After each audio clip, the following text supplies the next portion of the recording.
Let me tell you why yesterday was actually a very important day, not only in Virginia, but for the rest of the country.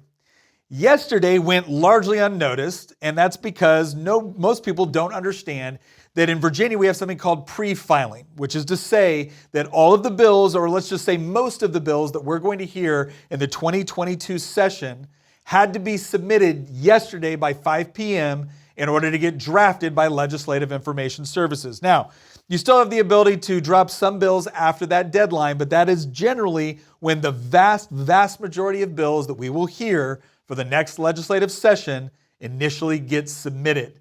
And once those bills get sent to the clerk, then we're all going to know what's on the docket for 2022. And the question that I think all of our voters have in Virginia, but really the rest of the country is watching as well, is will Republicans make good on our promises? We're going to discuss all of that and more coming up on this episode of Making the Argument, where we make the arguments to defend a free society. Okay, so the first question that you have to ask whenever you're looking at legislation, and you're about to go into a new legislative session, I mean, obviously, there are things that we believe are good policy and we want to get these things accomplished.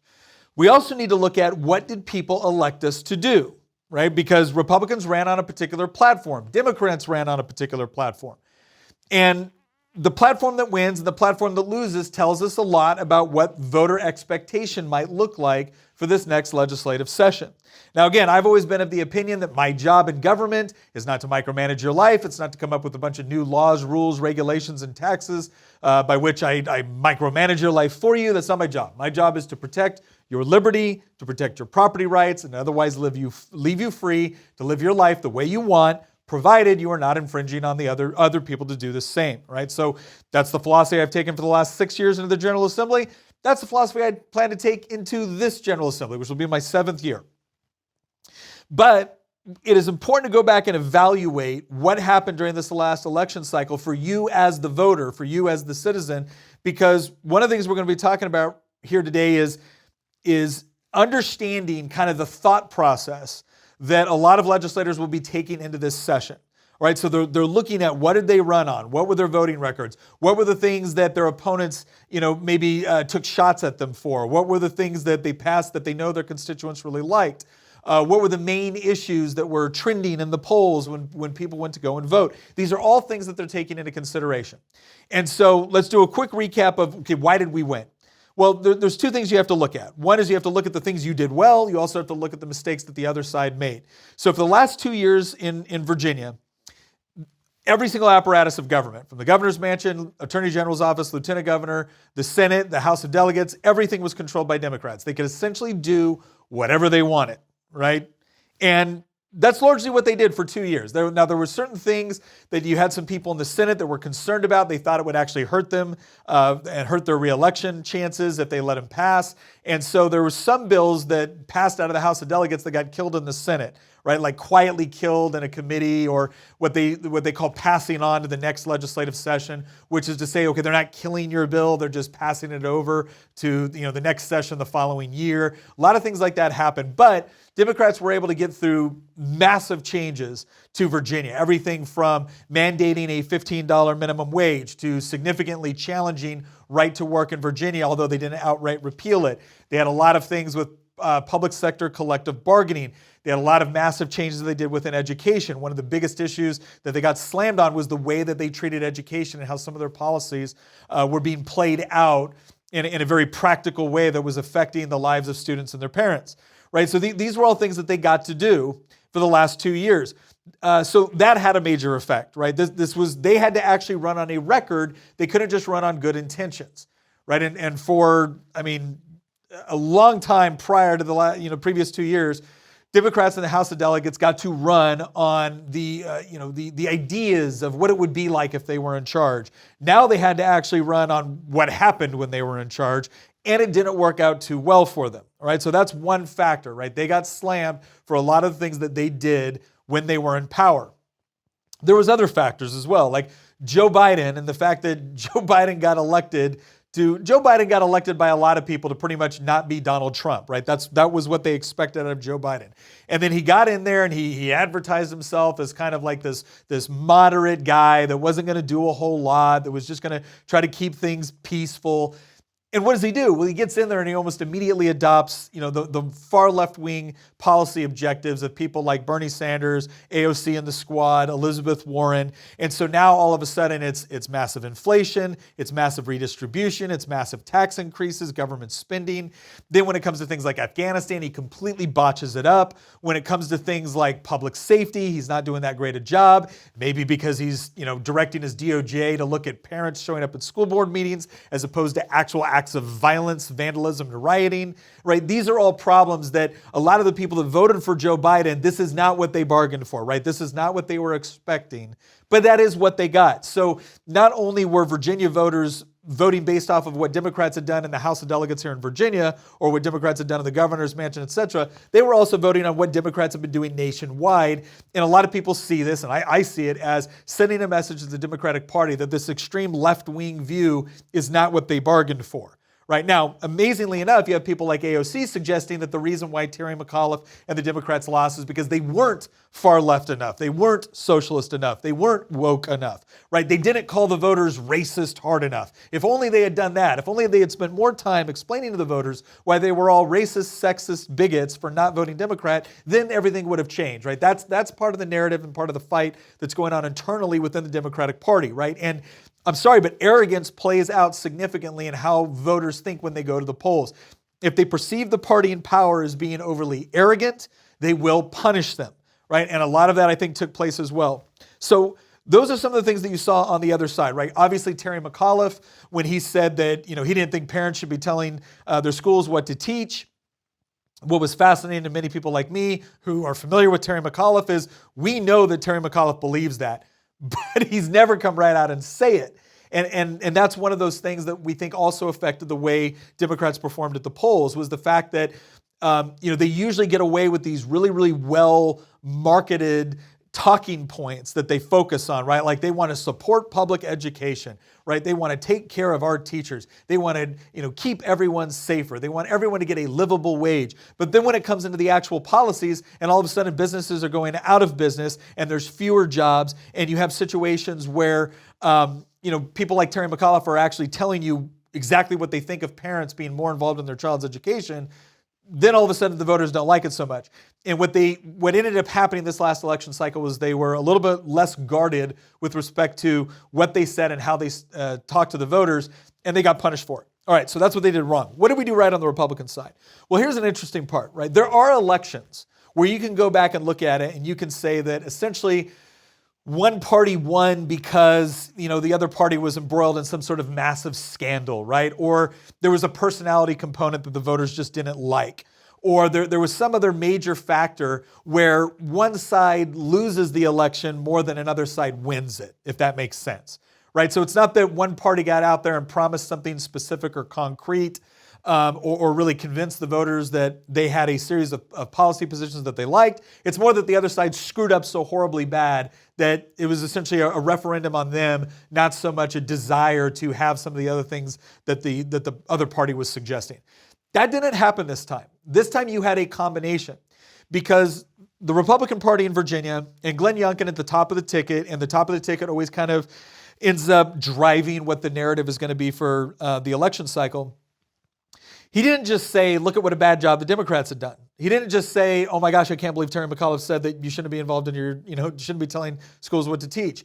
He didn't just say those things. He actually said, and if you put us in charge, here are the things we will do to fix those problems. So he didn't just point out problems, right? The Republicans running didn't just point out problems. They said, here's the problem and here's the solution to this problem.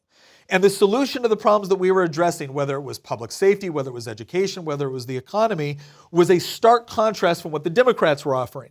The Democrats were trying to convince you that everything that they were doing was actually working out in your favor, and people didn't buy it because that is not what their practical experience was in their day-to-day life.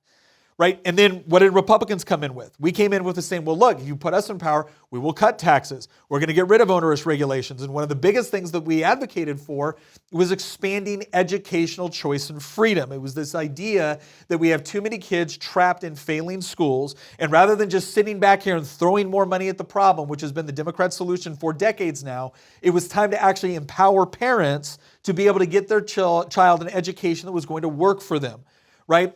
And then there was the other issues that Republicans run on, and this time was no different. We ran on being pro-life.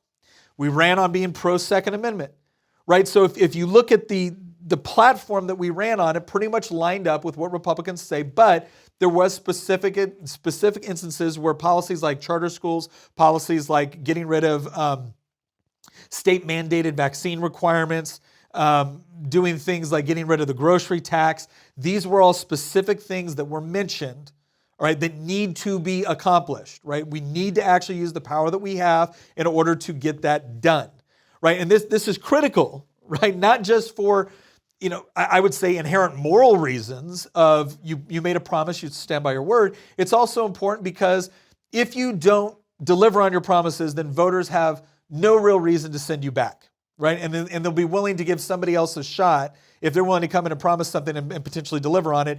If after they put you in power, you promised to deliver on things and you didn't do any of it. All right, so here's the question, right? Because this seems to make sense. The logic of this makes sense. You got elected. You didn't get elected purely because the other side screwed up. You got elected based off of things you said you would do. Now, go do those things. But here's the question a lot of Republican voters have.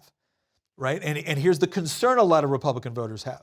Because they're essentially going to say, this isn't the first time Republicans have been put back in charge and then failed to do the very thing we put them in charge to do. Right? Repealing of Obamacare was a perfect example of this.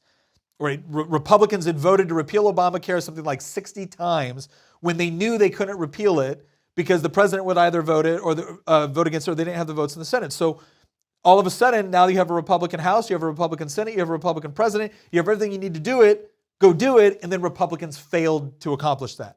So there's a lot of Republican voters that believe that, okay, they want what Republicans are offering, they want to reject what the Democrats were imposing, but they are very, very skeptical on whether or not Republicans are going to deliver on it. So here's the question. Why wouldn't Republicans deliver on it? Right? I think that's the $1,000 question in the minds of a lot of voters. They're like, wait a second, we put you in power because of the things you said you would do. Why would you even be hesitant to do those things? Why would you even be hesitant to put forward the very bills, the very ideas, the very solutions that got you elected? And this is where I'm going to explain it. The reason why all of a sudden Republicans get nervous once they're in power is because the media that is usually, let's just say, either is outright supportive of Democrat bills or handles Democrat bills with kid gloves when they think there might be a problem, all right, does a complete 180 shift when we're in power. So it's not as if the media treats anybody in power with skepticism. The media treats Democrats in power very, very differently than they treat Republicans in power. And so now, when the election cycle or the news cycle wasn't as focused so much on Republican legislation or Republican ideas because Democrats were the ones in charge, right? A lot of Republicans get this idea that, okay, well, we got elected because they were mad at Democrats, but we need to be really, really super careful with what we do. Otherwise, the press is going to come after us. They never give us a fair shake. They're going to hammer us. We're going to lose control of the narrative. And the next thing you know, we'll do 10 good things, but the only thing that'll get any press is the one thing that was controversial. And so let's not do any of those things that we think might be controversial with the Second Amendment. Or let's not do any of those things that we think might be controversial with life or whatever it is.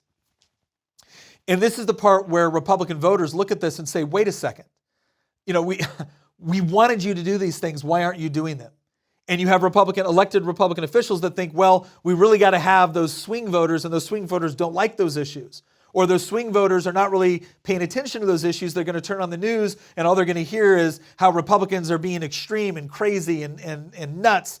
And so now it's time to punish Republicans next election cycle. That's what they're afraid of. The question is that a reasonable fear? Is it a reasonable concern?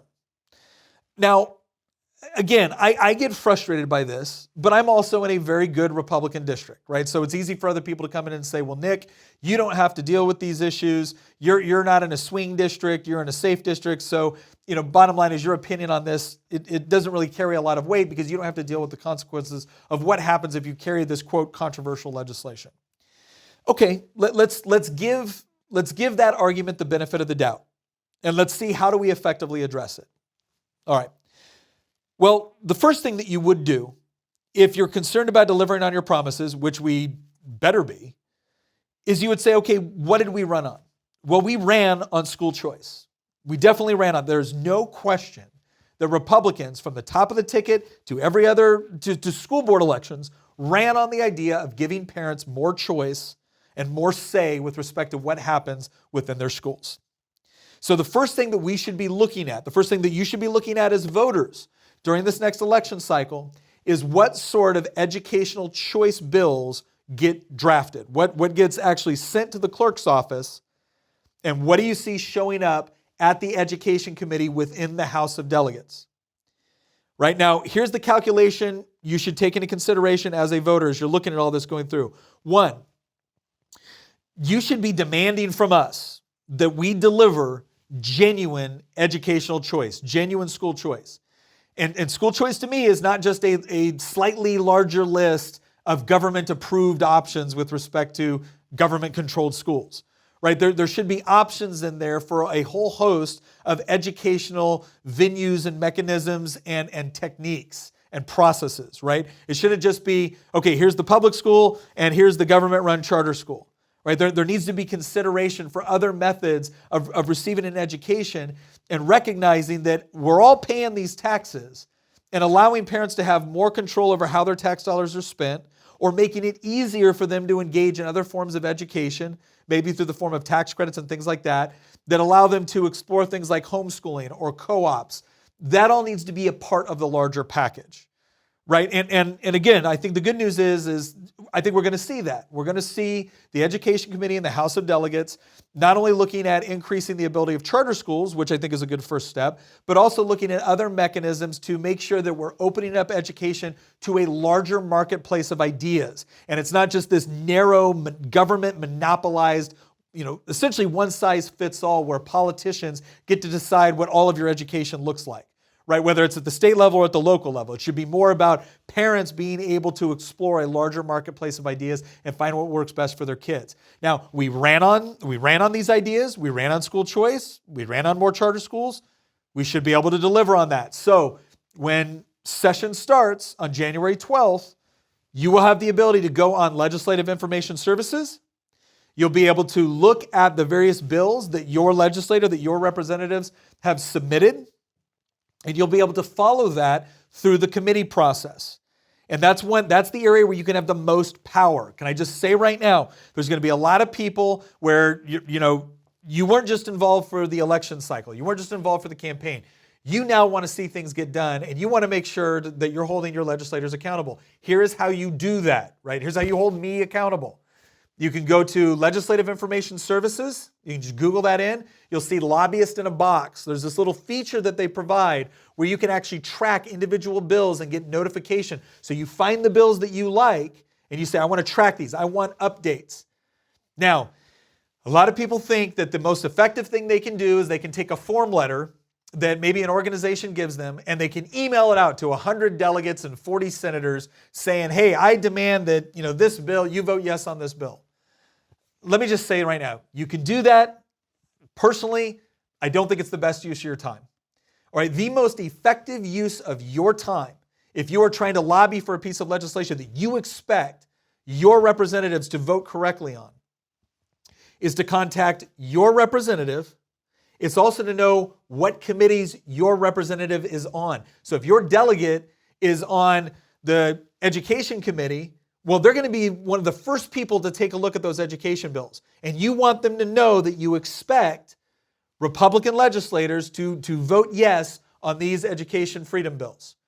All right, that's very, very important. So understanding where your representative is, what committees they sit on, knowing what bills that you support, and then calling them up and making sure that their office knows that you are serious about getting these bills passed, That's very effective. Here's the other thing I would say. If you've got a good representative, if you've got someone that generally you think is very honest upfront about what they believe, what they do, don't always start off every conversation with your legislator like, you better do this or you're out of here.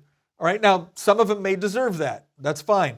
But there's also the ability to encourage people to do the right thing, not just threaten them if they don't. I'm not saying don't threaten them if they don't with respect to your vote or your future efforts on their campaign, but I'm just saying both of those are a mechanism. Both of those are a mechanism, and both of them can be effective. So that's one of the first things, right? We ran on education policy, so this is a no-brainer. If we ran on educational choice, we need to deliver legislation. Now, here's the second part of this. Republicans won the governorship, the Attorney General's office, the Lieutenant Governor, and the House of Delegates. That leaves one more legislative body, right? The Senate. We do not control the Senate. So there's going to be a lot of people that are looking at this from this perspective. They're going to say, okay, if this is something that we think we can get done, which is to say we think we can get it through the House and we can get it through the Senate, because if we can get it through the Senate, we know the governor will sign it, right? We've already talked about this. That is where they're going to want to put their priority, right? So their idea is going to be, if we don't think it's something we can get through the Senate, some people are going to say, why would we waste any time on it? All right? Why won't we focus all of our time on the things that we can get through the Senate? Here's the reason why I don't agree with that line of reasoning. Yes, you should put a great deal of focus on good policy that you think you can get through the Senate. If you think we got a couple senators over there that you can talk to, that you can work with, that will make it to where we can pick up the bipartisan votes that we need in order to get policy, of course that should be a main priority. Of course that should be a main priority. Does that mean you don't carry a bill that you think will be difficult or maybe even in some cases impossible to get through the Senate? No. And here's why. Because once again, you were elected to do something. You were elected based off of the principles you told your voters you believed in. And you still need to carry that legislation and vote accordingly, even if you think that there's a good chance that it could die in the Senate. And the reason why is very simple. Not only are you making good on your promise to your voters, but you are also showing a contrast between what we believe as Republicans and what Democrats believe. Because again, part of the reason why Republicans got the majority is because we showed a contrast with respect to how we would govern versus respect to how they had governed. So if we make good on our promises and we're carrying those good bills that protect your Second Amendment rights, that protect life, right, that lower taxes, that decrease regulations, that support your property rights, and the Senate kills it, right, and you can't convince them to come along, great, then 2 years from now, when the Senate is up for re-election, that's when you go back and you say, every area of government that you gave us control over, we delivered on our promise, and the one thing that stood in the way of us not being able to accomplish even more things were these votes in the Senate that absolutely did not listen during the last election cycle, refused to let us pass this legislation, and so we couldn't get it to the governor's desk to be signed. But you can't make that argument if you weren't willing to send the bill over to the Senate sign and make them take a vote. Make them get up and make an argument. Make them get up and explain why they're not going to actually give the citizens what they expected out of this legislative session. You can't do that if you're not willing to make them take the vote. So, yes, the part of the argument that says we should put a high degree of emphasis on good bills that we think can make it through the Senate, I have no problem with that reasoning. Makes perfect sense. But if you extend that to say, we shouldn't focus on other bills that are good policy, that are part of what we ran on, that are part of what we believe and part of our platform. If we're not going to send those over there because we don't think the Senate will pass them, again, you have failed in the other responsibility that I think you have as a legislator, which is not just to try and make a good argument, but it is also to say we did everything that we could with the power that we had, and the one thing that stood in our way was beyond our control, but you as the voters can fix that in 2 years. Right? But you have to be able to create the conditions where that argument can be made.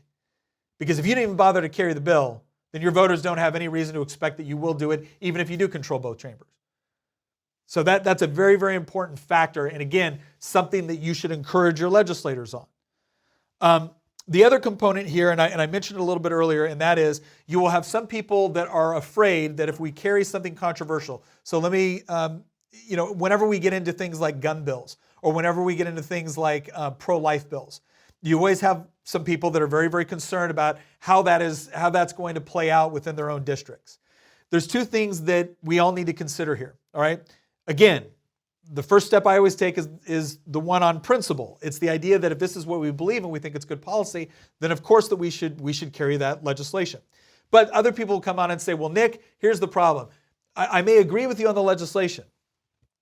I may agree with you that it's good policy, but it's not going to pass the Senate, and the press is going to tear me up and my opponent's going to tear me up in my district. So why would we waste the time, right? That's the argument coming back. And again, there's a certain degree of superficial plausibility to this. Here's one of the problems that I have with this kind of reasoning. And again, I know it's easy for me to say this because I'm in a relatively, I'm in a very, what they call a safe district, right? I won my race by like 24 points. The problem is this: if something is good policy, but you think it's going to hurt you within your district, my question is why don't we take the time and provide the assistance to help you make that argument in your district, to help convince people that this is good policy? Like, if you think it's good policy, if I think something is good policy, I see it as my obligation to stand up for that good policy and to make it more popular. Right? My first question for a policy is not whether it's popular, it's whether it's good. Then I ask whether it's popular. And if it's not popular, I don't abandon the policy. I try to come up with a different way to look at this policy, to discuss this policy, to argue for this policy in such a way that we can convince people to come around to a certain way of thinking or understanding of it. And let's face it, there are any number of policy positions in the past, in U.S. history, that have been horrible policy positions that may have been really popular within a given district or within a given state or within a given community. Does that mean it wasn't worth it to make the argument and to try to explain why we needed to adjust our course? No, I don't think it is. So it's not that I'm not sensitive to the understanding that there are certain topics or certain pieces of legislation that might be more controversial in a particular district.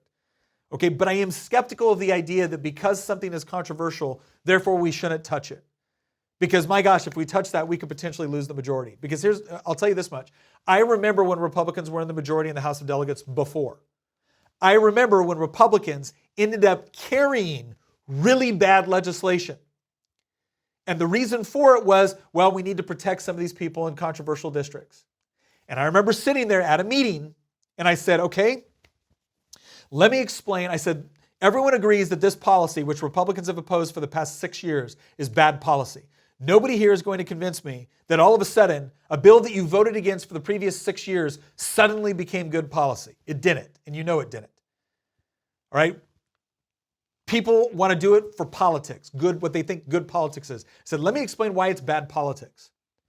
I said, if you are all of a sudden supporting something that you've never supported before, when none of the data has changed, or if you find yourself opposing something or not voting for something that you told everybody that you believed in, here's what ends up happening in the minds of your voters. One, your base, the people that support you, they feel betrayed. Because after all, you told them, they voted for you because you told them you believed in one course of action and you didn't believe in a different course of action. So you betrayed them. That's how they feel about you. On the other side, on the left, right, the people that are praising you for crossing over and being bipartisan, you think that means they're not going to run somebody against you? You think that means that the Democratic Party is going to sit out the next election cycle in a swing district because you happen to vote for them on a couple of policy positions that they liked? No, they're going to come at you full bore, and they're going to tell all of their voters that, look, the last 4 years or the last 2 years or whatever it was when this person was voting against this legislation, and now they switch, now they change their mind. They didn't do it because they believed in it. They did it just because they're trying to trick you during an election cycle. And if we could just get rid of them, then we could have somebody that truly believes in this. That's going to be the argument the left makes. Now, what's everybody in the middle going to hear? Well, everybody in the middle is going to hear your base saying that you're a traitor, and they're going to hear the other side saying that you're a liar. Right? Because you betrayed the base when you went back on what you believed. And the left's going to say you're a liar because you said you couldn't vote for it before because it was bad policy, but now all of a sudden you switched your mind during an election cycle. So everyone in the middle that's not paying a great deal of attention, all they know is neither side really likes you very much. How does that help you politically? So here's what I would encourage the voters. Here's what I would encourage, all of us as legislators. Yes, we need to be smart about how we do things. We need to be smart. We need to be principled. We need to be tactful. We need to understand that there were certain things that were put out front and center in this election cycle. And yes, it's perfectly reasonable to make sure those issues which were front and center are the ones that get priority when we go to the legislative session. But that doesn't mean we abandon the other things that got us here, the other components of our platform and our statement of principles that we're supposed to believe in and that we're supposed to fight for. So yes, be strategic. Focus on those bills where we campaigned on it and we think we got a good chance of making it through the Senate and getting on the governor's desk. Makes perfect sense to prioritize those. Don't abandon bills simply because they won't get through the Senate. If it's good policy, it's good policy. If it's one of the things that the people of Virginia elected us to do, then we do it, even if we think it's going to be difficult in the Senate, and then we make every single one of those senators explain why they didn't vote for good policy. Make them explain that. But you have to provide the opportunity. Right? So that's one of the other things we have to do. And then finally, when we have bills that we think are going to not make it through the Senate and be controversial, the first question that we should ask ourselves is this in line with our principles? If the answer is yes, then automatically it needs to be considered. The second question that we should ask is, why do we think this is controversial? Why is it controversial? Is it controversial because it is legitimately, no kidding, controversial? Or is it controversial in part because the media is constantly engaging in manipulation? Or the left has been completely misrepresenting what it is that we're trying to do? Because if that's the case, then we can't simply abandon it as good policy. We have to find new ways to fight for it in a way that can be effective as well as sensitive to the people in districts where this could be more of a swing issue. So don't abandon it, but certainly work with people to be able to fashion an argument that makes sense. And part of what that's going to require, and look, obviously I come from a very liberty-oriented, very conservative wing of the Republican Party. And I get that not all of my fellow Republicans share all of my values with respect to individual policy positions. And what I'm willing to say right now is I am willing to sit here and be reasonable, but by the same token, I ask that that's reciprocated. And I don't think there's anything unreasonable about insisting on the core values of our platform and the policy positions, which inevitably we're all running on. The moment we say, I'm a Republican and this is what we believe. So, the way that I think you as voters can be the most effective on this is a couple of things. One, show up. When we have lobby days down in Richmond, show up to those if you can make it. I realize it's very difficult for a lot of people with work and everything else, but show up to lobby days. It does have an impact. Two, with the bills that you're tracking, don't just randomly email 100 delegates, right? If I get a form letter from somebody that lives 300 miles away from my district, do you think I'm spending a lot of time on that form letter? Right? Of course not, because I have to focus on my constituents. But if you know where your representative is, what committees they sit on, if you know people in other districts that have representatives that sit on key subcommittees, you really can have an impact on what happens with legislation. Because one of the secrets that most people don't realize, there'll probably be over 2,000 bills filed this legislative session. And about 70% of those will never make it out of a subcommittee. Which means it isn't 100 delegates that's looking at that piece of legislation. It may be 7. So knowing where an important piece of legislation is within the committee process is very, very important in order to have the best impact you possibly can when you are advocating for a particular policy, right?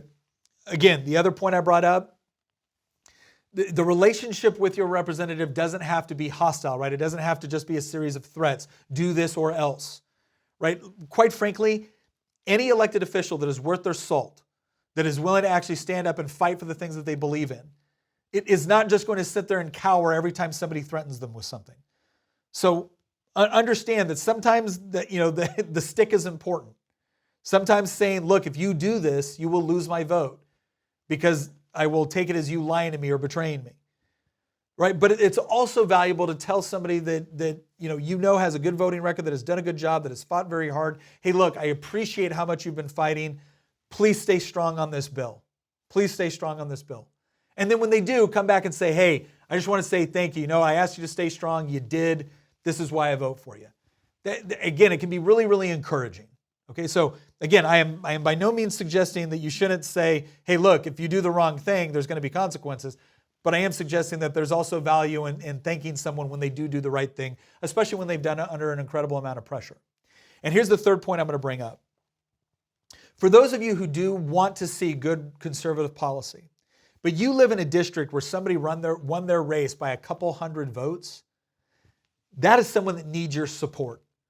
All right, obviously, they're going to go down to Richmond, and they're going to be very, very sensitive to some of these bills that are more controversial. It doesn't make them a bad person. It doesn't automatically make them a squish or a rhino. Right? But the more they hear from their constituents that this is what you elected them to do, and you're going to be there when they take that hard vote. You're going to be there during that next election cycle. Right? You're going to help them out to make sure that they get reelected because you're the sort of person that they want to see representing them. The more you can do that, the more courage it affords to them. Right? Because let's be honest. There's nothing easier than sitting back at a safe distance and demanding that everyone else display the courage you expect to see. But when you're willing to get up alongside the people that are going into the fray, going into that battle, addressing that controversial issue that you know is the right thing in a difficult place and in a difficult district, when you're willing to be that support to them, then they know they're not alone. Then they know they're not just voting on something that is going to automatically, potentially cost the majority. Right? Every once in a while, you may have to stand up and die on a hill. Every once in a while, you may have to have an Alamo. But nobody wants an Alamo. All right? We want to be able to pass good policy and make the sort of arguments that can convince people to come along to our way of thinking. Winning within politics is not just defeating your opponent. Winning in politics, genuine winning in politics in a free society, is convincing people to embrace the sort of policies that actually advance and protect individual liberty, property rights, free markets, and self-determination. And if those ideas are not popular, well, I've got news for you. You're not long for a free society. And we need to do everything that we can to make them popular. And yes, your legislator, your representative, your delegate, they have an obligation to do that. But if you really want to win, you'll also see it as a personal obligation. I'm Nick Freitas with Making the Argument. I want to thank you for joining us. Again, if you're interested in following key legislation as it goes through the process in Richmond, Legislative Information Services. You can Google that in, LIS, it'll come up. There's a little program called Lobbyist in a Box. Check that out. It's going to let you track all of those things. You can also find out information about your delegates, your senators, what committees they sit on. As we're going through this process, again, that's the thing I would ask for you. Continue to stay involved in the process, right? When your representative is fighting hard, give them the benefit of the doubt, but just like Reagan said, trust but verify, and let them know that you're going to stand with them when they stand by the policies and the principles that you elected them to stand by. Once again, thank you for joining us. We'll see you next episode, and have a great holiday season.